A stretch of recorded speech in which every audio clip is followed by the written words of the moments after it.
Hi guys, Chester Westford here. Welcome to my review of, well, I'm not sure what this was. Last week I joked about episode 5 being The Mandalorian season 3 episode 1. I'm tempted to call it The Mandalorian season 3 episode 2, but I'm not even sure it's really that. Yeah, we get more of the Mandalorian than Boba Fett, who is still, well, I guess it's more than last week. He's only in one scene. It's more than we had last week of him, but haven't checked the runtime, but it feels like most of what we get is the Grogu Luke Skywalker show. Not that I'm complaining because that was awesome, but this whole series is just a bit strange. I have no idea what they're doing. The Book of Boba Fett really isn't about Boba Fett anymore. You know what? I went over all that last week, so instead of wondering over that fact, I'm just going to review this not as a weird Boba Fett episode, but as a quite enjoyable episode of Star Wars. Because that's what this was. Wasn't quite The Mandalorian, wasn't quite Boba Fett. It was, well, Star Wars. And if you look at it like that, well, I think it was a really good episode. Not perfect, but really good.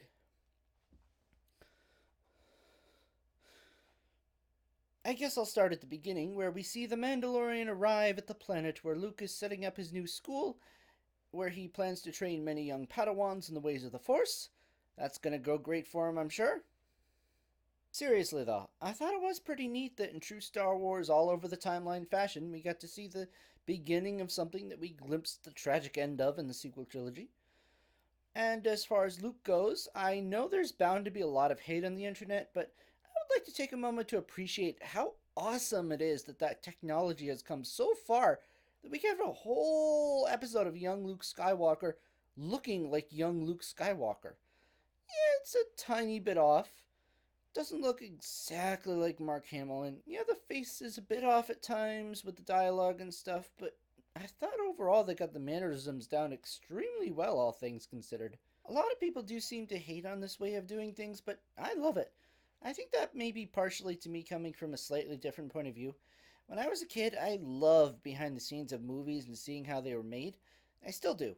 But one thing I will always remember is visiting my local library and checking out books on the subject. One book in particular was all about visual effects. Most of it was practical effects because CGI was still new at the time. However, there was a section on CGI as a new and upcoming technology, and even back then the book claimed that someday we will be using CGI to revive actors that have passed away. They've done that now, and they're using the same methods to de-age actors for stuff like this. So, as a child who dreamed of seeing what it would look like if that happened, it's kind of exciting to see now. The book was right. Moving on from that, though, the training stuff was cool. It's nice to see the plotline advanced and possibly given closure. I hope it's given closure in this season. I feel like that storyline between the Mandalorian and Grogu is done. It wrapped up, it kind of needs to be closed. Extending it, I would just feel, I don't know, like it would cheapen the story. I hope he chooses the lightsaber over the chainmail next week, but I have a feeling Disney would prefer the chainmail so they could make more money off the adventures of the Mandalorian and Baby Yoda. So I kind of have a suspicion that's what's going to happen. Although it would be strange since the Mandalorian himself seemed to have closure here. We'll see what happens. Although I would love to see a Luke and Grogu show. Didn't they announce they're discussing like a Skywalker training academy or something? That would be pretty cool. And I would love to see them join the big final battle next week. Although the Luke Boba Fett reunion would be interesting, shall we say? Worth seeing. So after seeing the neat training sequences, we follow Mando as he goes back to Tatooine to fulfill his promise to help Boba Fett rid the planet of the spice trading pikes. And then we get one scene featuring the character this show is named after, which is, like I said earlier, more than we got last week. And it's a pretty useless scene, which tells us nothing new and just leads into even more Mandalorian. We go back to the town where we are introduced to Marshal Cobb Vanth, who I forgot to mention had a really cool opening scene back in the beginning of the episode. So Mando goes to him to ask for help from his town in fighting off the Pikes, pointing out that if they take over the planet, his town will suffer too. which is a good point. The Marshal points out that his people have seen much heartache and just want peace, which is also a good point.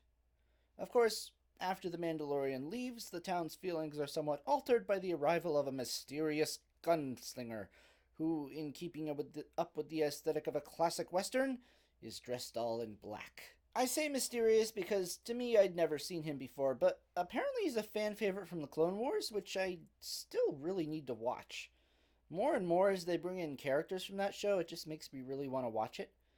I think it's neat that they're doing it, and I think they're doing it really well, in that I don't need feel like I need to know the origins of the characters to enjoy it. I'm sure it helps, but I mean, I had a feeling he was probably somebody pretty important, but even not knowing who he was, I was still interested and worried about this new character. And I'm constantly impressed by these shows too, how they can take these animated characters and bring them into the real world using practical effects and CG effects combined, I think is what they do. But yeah, it's really cool and so well done. And apparently he's being played in this series by the original voice actor, Corey Burton. Yeah, so that's cool. I really like that scene too. I could feel the tension in the air. I'm really enjoying the Western influences these Disney Plus shows seem to have. Wonder whose idea that was to make Star Wars a Western. I don't know. Curious to see. I guess it always had some influences from like the Japanese stuff and all, and Westerns did too. I don't know. It's complicated. But yeah, curious to see if that'll carry over to Kenobi or not. As much as I like it, I kind of hope it doesn't carry over to Kenobi as much and we get something a little different just for variety's sake. But yeah, I'm really looking forward to the final episode next week. Is that the final? I think I read that there's only supposed to be 7, so next week would be the last one. What did you guys think? Did you enjoy the episode? Do you have any theories about what's going to happen next week? Let me know in the comments below, and I'll see you next time. Goodbye.